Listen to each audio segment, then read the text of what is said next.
کبھی سوچا ہے کہ آج ہمارے زمینوں کے جو قوانین ہیں ان کی جڑیں کہاں تک جاتی ہیں؟ یہ کہانیاں بہت پرانی ہیں، ہمارے نو آبادیاتی ماضی سے جڑی ہوئی۔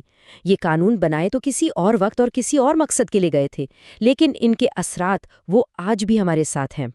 تو اصل سوال یہ ہے کہ آخر یہ کہانی ہے کیا؟ انگریزوں کے بنائے ہوئے زمینی قانونوں نے برِ صغیر کو آخر کیسے اور کتنا بدل دیا؟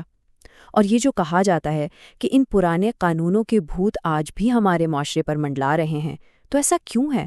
چلیں اسی کو سمجھنے کی کوشش کرتے ہیں۔ اچھا، اس بڑی تبدیلی کو سمجھنے کے لیے سب سے پہلے ہمیں وقت میں تھوڑا پیچھے جانا پڑے گا۔ یہ دیکھنا ہوگا کہ بھئی انگریزوں کے آنے سے پہلے یہاں زمین کا نظام تھا کیسا؟ تو ذرا اس تصور کو سمجھیں۔ ایشیائی طرز پیداوار، اس کا مطلب بہت سادہ تھا۔ زمین کسی ایک فرد کی ملکیت نہیں ہوتی تھی، بلکہ یا تو پورے قبیلے کی یا پھر ریاست یعنی بادشاہ کی ملکیت سمجھی جاتی تھی۔ لوگ زمین پر کام کر سکتے تھے، فصلیں اگا سکتے تھے، لیکن اسے بیچ نہیں سکتے تھے۔ کیوں؟ کیونکہ وہ ان کی ذاتی جائیداد تھی ہی نہیں، اور یہ بات یہ یورپ میں جو نظام تھا اس سے بالکل الٹ تھی۔ اس پرانے نظام کو ایک سیڑھی کی طرح سمجھے۔ سب سے اوپر تھے جاگیردار، سمجھ لیں کہ بادشاہ کے مقرر کردہ بڑے بڑے منتظمین۔ ان کے نیچے آتے تھے زمیندار، جو موروثی ٹیکس اکٹھا کرتے تھے، یعنی نسل در نسل ان کا کام زمین سے محصول وصول کرنا تھا۔ اور اس پوری سیڑھی کی بنیاد کون تھا؟ رعیت، یعنی وہ عام کسان جو زمین پر اصل محنت کرتے تھے اور سب کو ٹیکس ادا کرتے تھے۔ اور پھر میدان میں آتی ہے ایسٹ انڈیا کمپنی، اور ان کے آتے ہی کھیل کے سارے اصول بدل گئے۔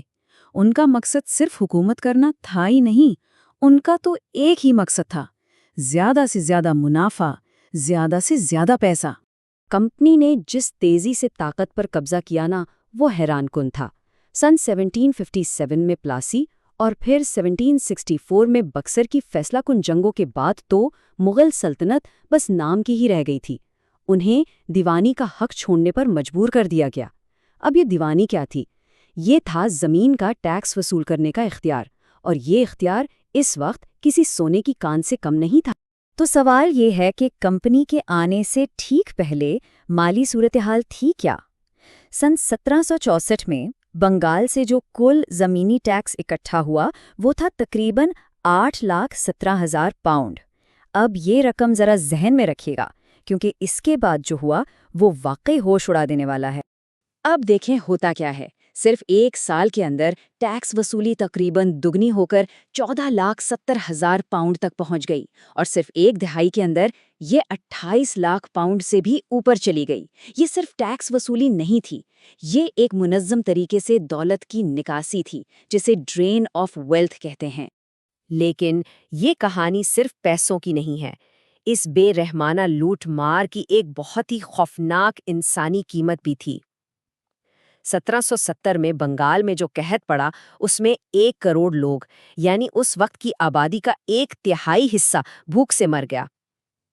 اور کمپنی کا رد عمل کیا تھا؟ حیران کن طور پر انہوں نے ٹیکس وصولی نہ صرف جاری رکھی بلکہ اس میں اور بھی سختی کر دی۔ اچھا، اس بھیانک تباہی کے بعد کمپنی کو ایک بات سمجھ آئی۔ قحط کی وجہ سے ان کے منافع کو بھی نقصان پہنچ رہا تھا۔ انہیں دولت نکالنے کے لیے ایک زیادہ پائیدار اور مؤثر طریقے کی ضرورت تھی، ایک ایسا طریقہ جو قانونی بھی لگے۔ تو انہوں نے کیا کیا؟ انہوں نے فیصلہ کیا کہ زمین کے سارے اصول ہی نئے سرے سے لکھ دیے جائیں، اور اسی سوچ کے ساتھ آیا 1793 کا پرماننٹ سیٹلمنٹ ایکٹ۔ یہ ایک ایسا قانون تھا جس نے 2 انقلابی بلکہ یوں کہیں کہ زلزلے جیسی تبدیلیاں کیں۔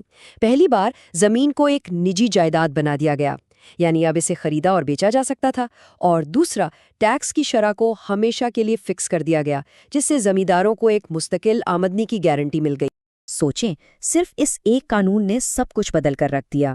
جو زمین کل تک پورے معاشرے کا وسیلہ تھی وہ اب ایک نجی چیز بن گئی جسے بازار میں بیچا جا سکتا تھا۔ کاشتکاری کا حق اب ملکیت کے حق میں بدل چکا تھا، اور ملکیت کا مطلب تھا اسے بیچنے کا حق۔ اور اچانک زراعت کا پورا مقصد ہی بدل گیا۔ اب مقصد لوگوں کا پیٹ بھرنا نہیں تھا بلکہ صرف اور صرف منافع کمانا تھا۔ اور اس کے ثبوت ہمیں اعداد و شمار میں صاف نظر آتے ہیں۔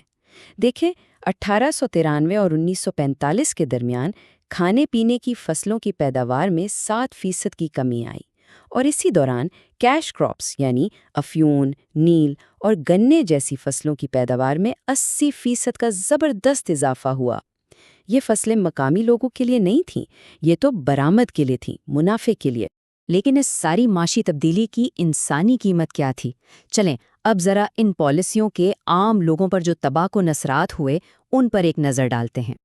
دیکھیے، اس نظام کو چلانے کے لیے زمینداروں کو بے پناہ طاقت دی گئی۔ ذرا تصور تو کریں، 1799 کے ایک قانون کے تحت ایک زمیندار کسی بھی کسان کی فصلیں، مویشی اور جائیداد بغیر کسی عدالتی حکم کے ضبط کر سکتا تھا۔ وہ اس کسان کو اپنی نجی عدالت میں بلا سکتا تھا، اور اگر وہ ٹیکس ادا نہ کر پاتا تو اسے زنجیروں میں قید کر سکتا تھا۔ اور اس کا اثر صرف کھیتوں تک محدود نہیں رہا، یہ ایک لہر کی طرح پھیلا۔ مقامی صنعتیں، خاص طور پر یہاں کی دنیا بھر میں مشہور ٹیکسٹائل انڈسٹری، اسے ایک منصوبے کے تحت تباہ کیا گیا۔ اس کا نتیجہ یہ نکلا کہ ڈھاکہ، جو کبھی ایک بڑا صنعتی مرکز ہوا کرتا تھا، اس کی آبادی 1.5 لاکھ سے گھٹ کر صرف 20,000 رہ گئی۔ لاکھوں ہنرمند کاریگروں کو مجبوراً اپنے پیشے چھوڑ کر کھیتوں میں مزدوری کرنی پڑی، جس سے زراعت کے نظام پر بوجھ اور بھی بڑھ گیا۔ مورخ مائک ڈیوس کا یہ ایک جملہ شاید پوری کہانی بیان کر دیتا ہے۔ وہ کہتے ہیں کہ 1757 سے لے کر 1947 تک، یعنی تقریباً 200 سال، بر صغیر میں ایک اوسط شخص کی فی کس آمدنی میں کوئی اضافہ نہیں ہوا۔ صفر، بالکل صفر۔ تو سوال یہ اٹھتا ہے کہ اس ساری تاریخ کا آج کے دور سے کیا تعلق ہے؟ چلیں اب اس کہانی کو آج کے دور تک لاتے ہیں اور دیکھتے ہیں کہ یہ نوآبادیاتی میراث آج ہمارے معاشروں میں کس طرح زندہ ہے۔ نوآبادیاتی دور کے جو قوانین آج بھی استعمال ہو رہے ہیں، ان میں شاید سب سے زیادہ طاقتور قانون ہے 1894 کا لینڈ ایکوزیشن ایکٹ۔ یہ قانون ریاست کو یہ اختیار دیتا تھا کہ وہ کسی کی بھی نجی زمین چھین سکتی ہے، اور وجہ کیا بتائی گئی؟ ایک بہت ہی مبہم سی وجہ: عوامی مقصد۔ اور یہی وہ نقطہ ہے جو اس قانون کو آج بھی اتنا طاقتور بناتا ہے۔ دیکھیں، نوآبادیاتی دور میں عوامی مقصد کا مطلب تھا ریلوے لائنیں بچھانا، نہریں کھودنا، تاکہ وسائل کو آسانی سے ملک سے باہر لے جایا جا سکے۔ اور آج اسی قانون کو استعمال کیا جاتا ہے نجی ہاؤسنگ سوسائٹیوں اور بڑے بڑے کمرشل پروجیکٹس کے لیے زمین حاصل کرنے کے لیے۔ یعنی عوامی مقصد کی تعریف کو ہر دور میں طاقتور طبقے نے اپنے مفاد کے مطابق بدلا ہے۔ آخر میں آصف محمود کے یہ الفاظ پوری کہانی کا خلاصہ کر دیتے ہیں: آنے والے تو چلے گئے، لیکن یہ قانونی بندوبست آج تک ختم نہیں ہو سکا، اور یہی اس کہانی کا نچوڑ ہے۔ یہ اسی نوآبادیاتی نظام کے بھوت ہیں جو آج بھی ہمارے معاشرے پر منڈلا رہے ہیں۔ ایک ایسا قانونی ڈھانچہ جو بنایا تو کسی اور دور کے لیے گیا تھا، لیکن آج بھی ہمارے معاشرے میں عدم مساوات کو قائم رکھے ہوئے ہے۔